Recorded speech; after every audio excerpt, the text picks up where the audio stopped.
Hello, my name is Olga, and this is my channel about startups.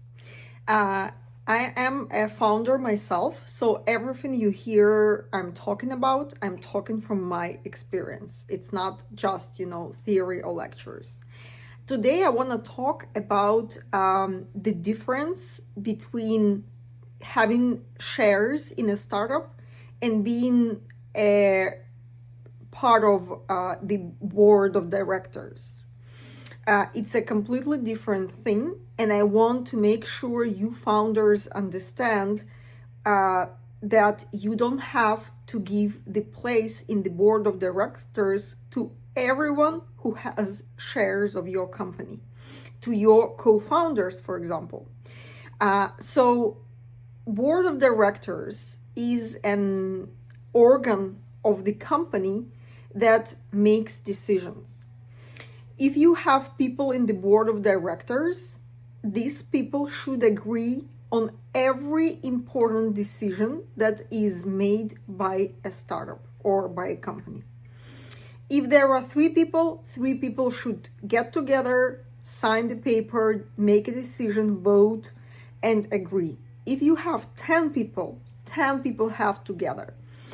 And usually the company's documents say which kind of decisions should be approved, but the bigger you become as a company, the more decisions you make every day, like what kind of clients to talk to, who to sell to, what kind of companies to acquire, what kind of loan to take, what kind of money to spend, etc. So it means a lot of bureaucracy if you have many people, directors in the board of directors. And when you have co-founders, these co-founders have shares of your company. And I hope that you understand the vesting principle. If not, watch my videos. So these people are vested. It's not like they get shares from day zero forever. They have to vest their shares. But it doesn't mean that everyone who has some substantial number of shares should have a place in board of directors. It doesn't mean that. It doesn't mean that every co-founder you have has to have a place in the board of directors. It's important that the main founder or founders keep their power with the help of board of directors and don't spray this power to everyone.